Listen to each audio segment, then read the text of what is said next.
foi então esse contato na hora de falar com eles? Já foi de boa? Fala um pouquinho, até antes de você falar sobre isso, como que foi sua experiência com o inglês até chegar ali. Sim. Né, para o pessoal ter uma ideia de como que é que você lidava, qual que era, você achava que era o seu nível, se você já sabia, como é que era isso primeiro? Tá, antes de viajar a gente fez o TOEIC, né, a FATEC disponibilizou o TOEIC pra gente, e eu analisei, pelo resultado do TOEIC era mais ou menos isso que eu imaginava, eu saí daqui como nível A2.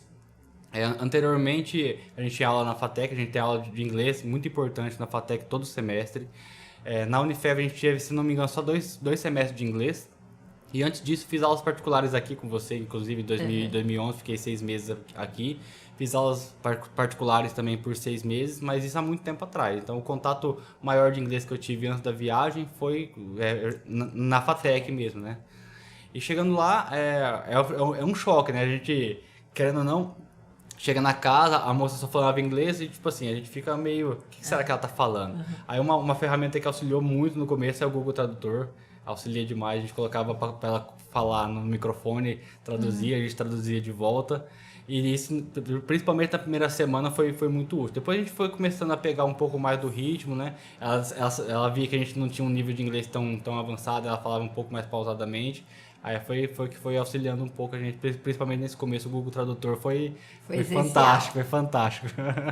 Então, olha aí, né, as ferramentas, né? Nós já falamos aqui mais de uma vez, né, que o Google Tradutor tem ajudado muito, né? Ele evoluiu muito, né? É que às vezes o que acontece é que tem alguns tipos de diálogo, principalmente quando você vai para uma discussão que não é tão, como que eu vou falar, tão travada, tão certinha, de que você tem um ritual de, tipo, como vai? Tudo bem?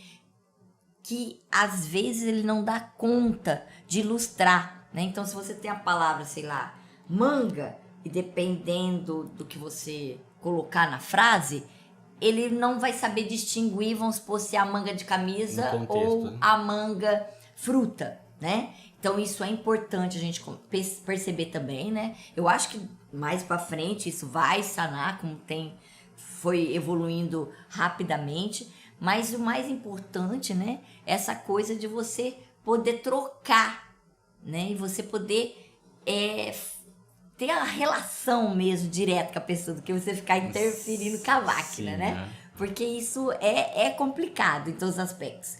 E por isso até, né? Eu vou falar que uma coisa que agiu bastante ali do Jefferson, porque uma semana depois, você já estava usando o tradutor do mesmo jeito? Como é que foi isso? Não, a questão do tradutor foi mais na primeira semana. Até você pegar o ritmo da conversa da homestay, do marido dela também, que querendo ou não, é um inglês mais puxado, por ser... por não, sotaque. Isso, por não ser do país mesmo, né? Mas depois da segunda semana, ela falando um pouco mais pausadamente, mesmo a gente não tendo um nível de inglês tão grande, eu e o João, a gente conseguia, enrolava, né? Ficava lá falando.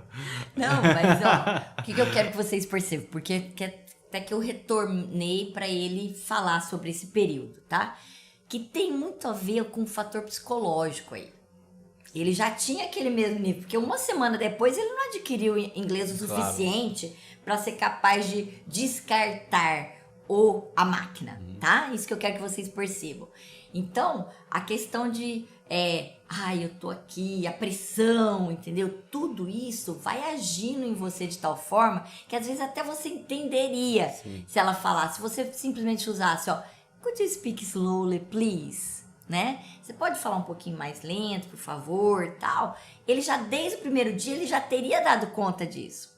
Mas essa coisa de estar no local, de ter a pressão de toda a viagem, tudo isso, o nosso psicológico, gente, é importantíssimo. Tanto que uma das coisas que a gente trabalha aqui na escola tem a ver com as crenças, né? E como que elas vão interferindo nesse processo de aprendizagem, inclusive dessa troca mesmo. Sim. Porque se você acredita que você precisa entender cada palavra que tá lá, muitas vezes você vai, às vezes, atravancar a conversação só pelo fato de que não conhecer uma palavra ou outra. Isso, o seu cérebro tá nessa.